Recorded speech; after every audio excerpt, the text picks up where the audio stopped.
يا حبيبنا عبد الرحمن ساقا يا شيخنا خارق العادة يا عبد الرحمن ساقا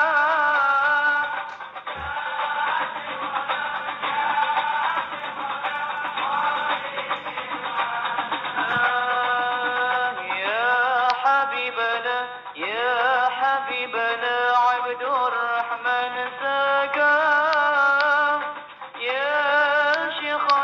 يا شيخنا خارق العادة يا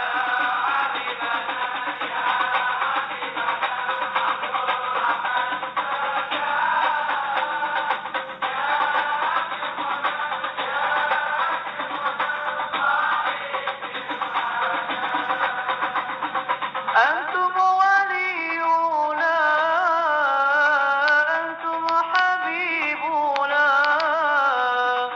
أنتم شفيعنا يا خريط العادة يا حبيبنا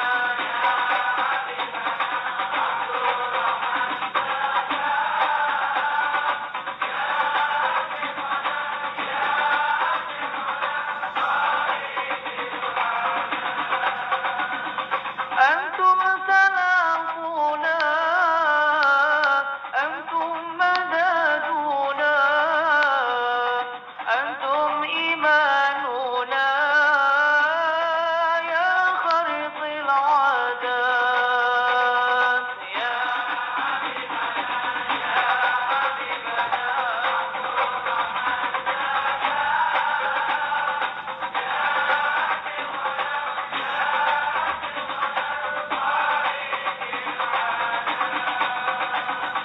أنتم طبيبنا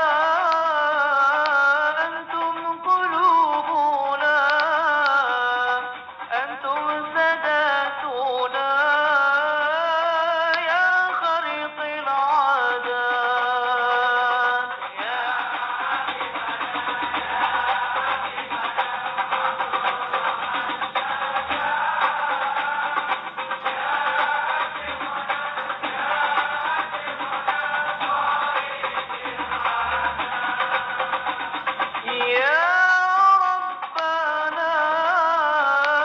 يا ربنا اغفر ذنوبنا يا الله يا جواد يا حبيبنا ساقا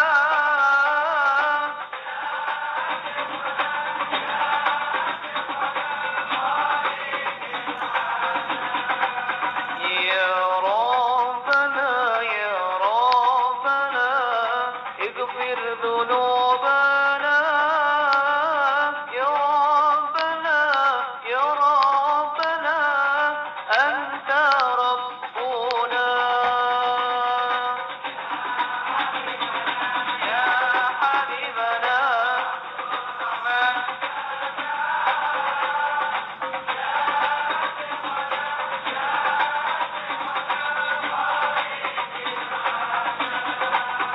يا حبيبنا يا حبيبي يا محمد يا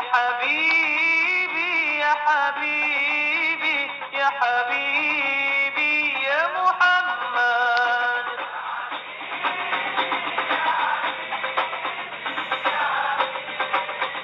يا محمد يا حبيبي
sudah memberikan banyak gambaran tentang akhir zaman ini.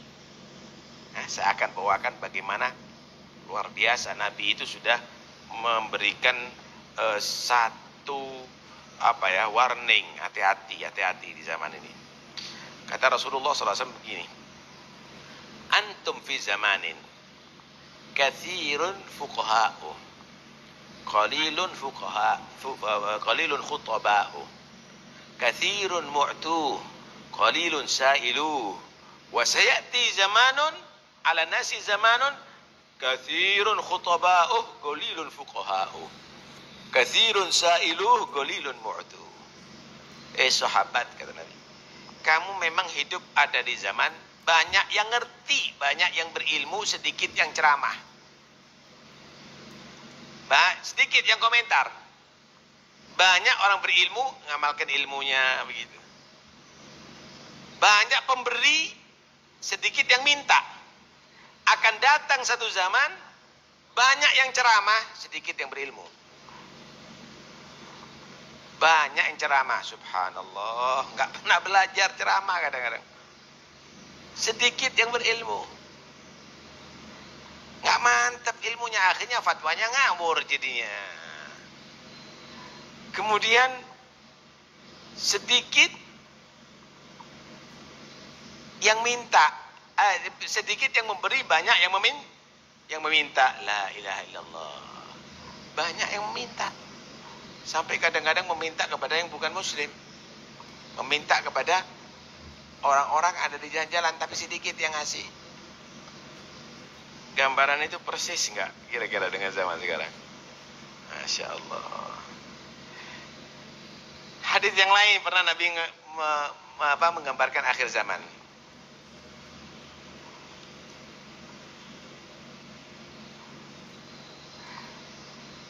Inni la akhafu an tusyriku min ba'di.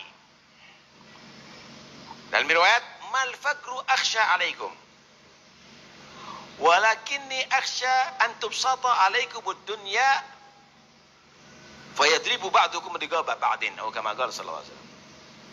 Aku ini tidak pernah khawatir umatku ini jadi musyrik lagi. Banyak kelompok orang yang menuduh sedikit-sedikit syirik. Padahal Nabi menyatakan, aku tidak pernah khawatir umatku akan jadi musyrik lagi. Riwayat yang lain, aku tidak pernah khawatir akan terjadi kefakiran kepada umatku. Insya Allah minimal cukuplah. Gak usah bingung krisis ente. Tapi yang aku khawatirkan, kata Nabi, justru dunia akan maju kepada kamu, lancar kepada kamu, tapi kamu berebut, bersaing sehingga kamu siap memenggal kepala kamu satu sama lain. Yang ada di Timur Tengah itu, saudara, mereka saling berperang, tahukah Anda? Bukan karena kefakiran loh mereka. Bukan. Bukan karena kesyirikan, bukan. Tapi apa? Rebutan dunia. Rebutan dunia. Dan satu sama lain saling memenggal kepala yang lainnya. Subhanallah. Ini zaman sudah diterangkan oleh Nabi Sallallahu Alaihi Wasallam. Wah, banyak sekali hadis-hadis yang memang itu terjadi ada di zaman kita. Dalam hadis yang lain Nabi menggambarkan begini. Sinfani min ahlin nar lam urahuma. Ada dua kelompok orang yang belum pernah aku saksikan yang akan terjadi di umat ini, dan mereka termasuk golongan ahli neraka. Yang pertama, qaumun ma'hum siyatun ka'adnabil bagar yadribuna biha durun nas. Ada beberapa kaum dengan congkaknya membawa cambuk cemeti, memukul semua punggung orang yang ada di sekitarnya. Gambaran penguasa yang zalim. Yang berkuasa di saat itu adalah yang paling kejam, yang paling menekan dan paling zalim.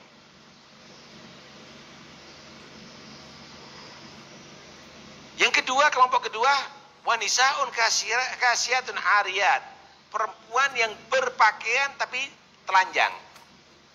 Ini seakan-akan bertolak belakang ini. Berpakaian ya pasti nggak telanjang dong. Telanjang pasti nggak berpakaian. Tapi ini nggak berpakaian tapi telanjang. Ternyata pakaian ketat atau tipis, saudara. Dan itu sudah ada di zaman kita. Bukan hanya pakaian itu. Ma'ilatun mumilat. Melenggok-lenggokkan badannya untuk mencari perhatian daripada yang menyaksikannya. Biduan-biduan. Terjadi nanti di akhir zaman. Nah, malah sekarang kalau sudah ada perkawinan rahatan, goyang-goyang, joget-joget itu. Ada di keluarga yang terhormat itu kadang-kadang. Perempuan-perempuan anak muda.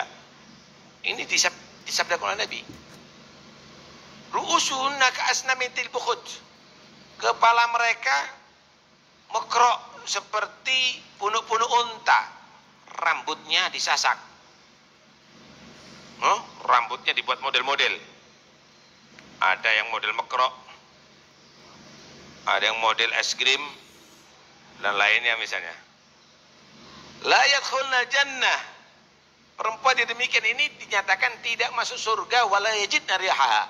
Bahkan tidak bisa mencium bau surga. Saudara, pernah enggak kalau mau mendekat dengan kamar pengantin, dibuka pintunya, breng, Allah, jeruk purutnya 10 meter sudah bau, gahrunya kan gitu ya, AC-nya terasa. Sebelum masuk surga 500 tahun perjalanan sudah terasa baunya, kenikmatannya sudah terasa. Jangan masuk, bau nggak dikasih oleh Allah Subhanahu Wa Taala. Banyak sekali sabda-sabda Nabi yang menggambarkan kesenangan. Sebenarnya kalau kita mau mempelajari hadis, kita tahu bagaimana kita harus bersikap ada di akhir zaman ini. Dan itu sudah ada. Itu sudah ada. Nggak usah bingung kita umat Islam. Gimana solusinya? Ada, Nabi ngajarkan.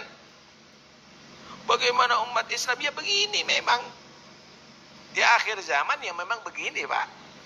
Bahkan nanti digambarkan oleh Nabi SAW di akhir zaman ini, yarawnal munkar ma'rufan wal ma'rufa munkaran. Di akhir zaman ini akan terjadi orang menilai yang bagus sesuai ajaran agama dianggap mungkar. Yang mungkar dianggap ajaran agama. Lebih parah daripada itu, badiru bil a'mali fitanan kaqita'il lail mudlim. Yusbihu ar-rajulu mu'minan wa yumsi kafira wa yumsi mu'minan wa yusbihu kafira yabi'u dinahu bi'aradin yasirin minad dunya. Cepat-cepat kamu beramal karena sebentar lagi akan terjadi fitnah yang sangat gelap bagaikan malam hari yang tidak ada titik terang.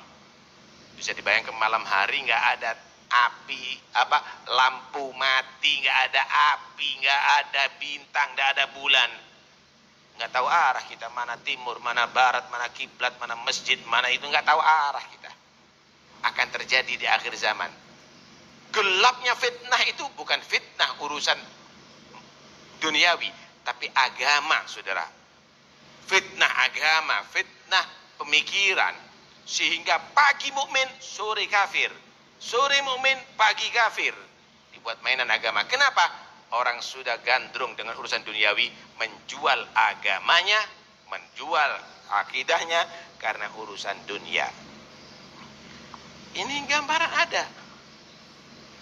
Karena itu ya ikhwani, kita pelajari hadis Nabi supaya kita tetap menjadi orang beriman sampai akhir zaman. Anak-anak kita juga tetap menjadi akhir zaman. Dan ini sudah hal yang wajar.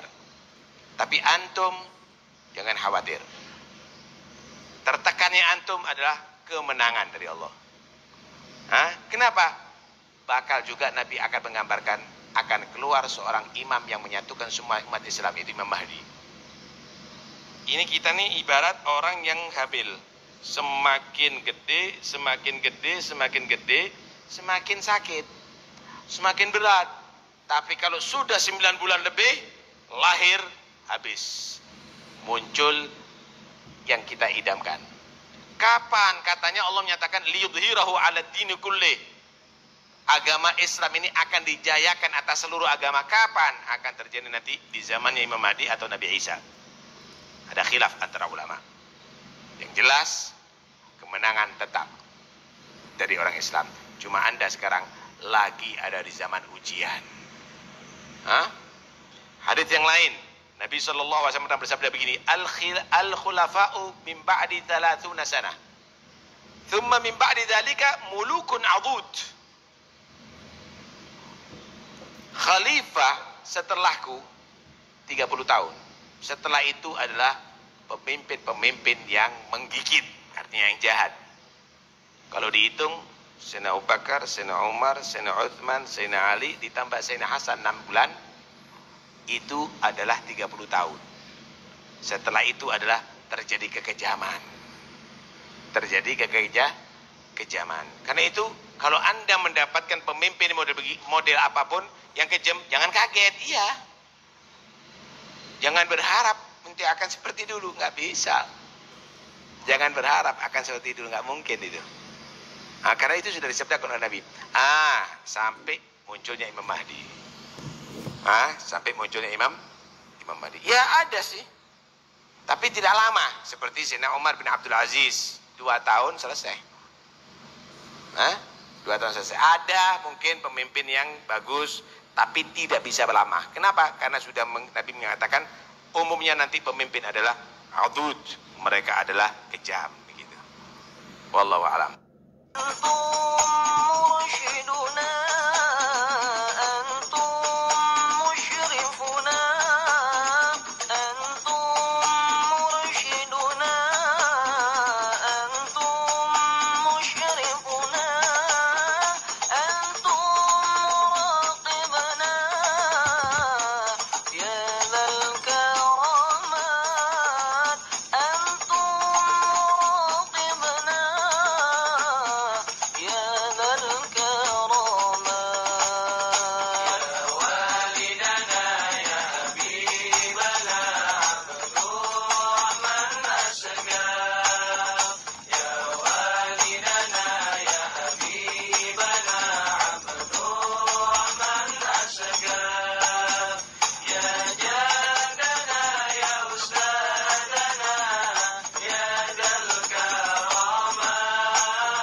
الكرام